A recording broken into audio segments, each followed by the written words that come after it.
നമസ്കാരം. ഗസയിൽ വെടിനിർത്തലുമായി ബന്ധപ്പെട്ടുകൊണ്ട് ഇസ്രായേലിന്റെ മറുപടിക്ക് കാത്ത മധ്യസ്ഥ രാജ്യങ്ങൾ നിൽക്കുന്നു. മധ്യസ്ഥ രാജ്യങ്ങളായ ഖത്തറും ഈജിപ്തുമാണ് വെടിനിർത്തലിൽ മറുപടി കാത്തിരിക്കുന്നത്. ഇവരാണ് വ്യക്തമാക്കിയതും. വെടിനിർത്തലിൽ നിർദ്ദേശത്തിൽ തന്നെ ചർച്ച തുടരുന്നതായും അമേരിക്കയും വ്യക്തമാക്കിയിട്ടുണ്ട്. കരാറിന് വേണ്ടി ഇസ്രായേലിൽ തന്നെ പ്രക്ഷോഭം തുടരുകയാണ് എന്ന് പറയുന്നു. അതേസമയം ഗസയിൽ ഇസ്രായേൽ ആക്രമണത്തിൽ മരണം 51 ഹമാസിനെ തകർക്കാതെ ബന്ദിമോചനം സാധ്യമല്ലെന്ന് ഇസ്രായേൽ വിദേശകാര്യ മന്ത്രാലയം പ്രതികരിച്ചു. ബന്ധപ്പെട്ട കക്ഷികളുമായി അനൗപചാരിക ചർച്ചകൾ തുടരുകയാണെന്ന് മധ്യസ്ഥ രാജ്യങ്ങൾ വ്യക്തമാക്കി. ഇസ്രായേലിന്റെ തന്നെ പ്രതികരണം വൈകില്ലെന്നാണ് ലഭിക്കുന്ന സൂചനകൾ. ഞായറാഴ്ച തെല്ലവീവിൽ ബന്ദികളുടെ ബന്ധുക്കൾ നടത്താനിരുന്ന പ്രതിഷേധ റാലി മാറ്റിവെച്ചു. ഹമാസ് അംഗീകരിച്ചതോടെ വെടിനിർത്തൽ കരാർ നിലവിൽ വരുമെന്ന വിലയിരുത്തലിന്റെ അടിസ്ഥാനത്തിലാണ് തീരുമാനമെന്ന് ബന്ദികളുടെ ബന്ധുക്കൾ പറഞ്ഞു.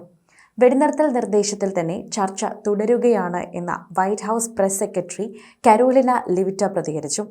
US പ്രതിനിധി സ്റ്റീവ് വിറ്റ്കാഫിന്റെ മുൻ നിർദ്ദേശത്തിന് സമാനമാണ് പുതിയ എന്നതിനാൽ തന്നെ വെടിനിർത്തൽ അമേരിക്ക ഇസ്രായേലിനെ പ്രേരിപ്പിക്കുമെന്നാണ് മധ്യസ്ഥ രാജ്യങ്ങൾ കരുതുന്നത്.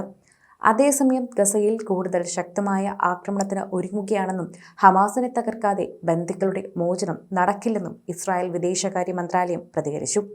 ഗസ സിറ്റിയിലും മറ്റ് ഇസ്രായേലിൽ നടത്തിയ ആക്രമണത്തിൽ 51 പേർ കൊല്ലപ്പെട്ടു.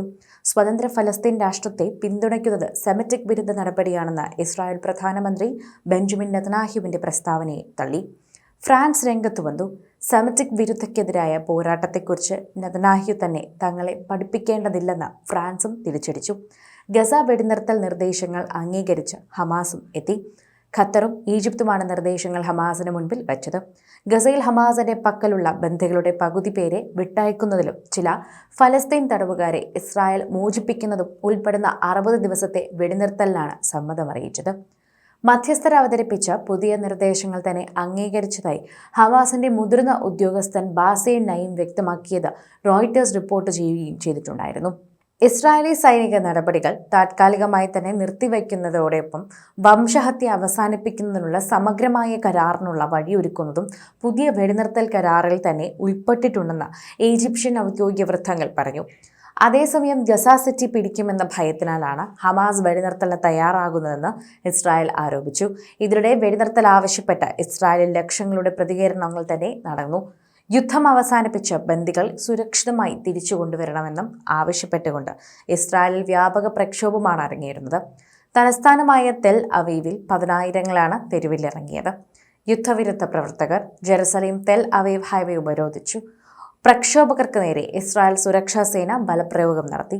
ബന്ദികളുടെ മോചനത്തിന് ഹമാസുമായി കരാർ വേണമെന്നാവശ്യപ്പെട്ട് ഇസ്രായേലിൽ വൻ പ്രക്ഷോഭം നടന്നു. പ്രതിഷേധ പരിപാടികൾ അംഗീകരിക്കാനാകില്ലെന്ന് തന്നെയാണ് നെതന്യാഹുവിന്റെ മുന്നറിയിപ്പ്. താത്കാലിക വെടിനിർത്തലിന് സന്നദ്ധമെന്ന് ഇസ്രായേൽ അറിയിക്കുകയും ചെയ്തു. അൽ അഖ്ലി ബാപ്റ്റിസ്റ്റിക് ആശുപത്രിക്ക് നേരെ നടന്ന ആക്രമണത്തിൽ 7 മരണം കൂടി സംഭവിച്ചിട്ടുണ്ട്.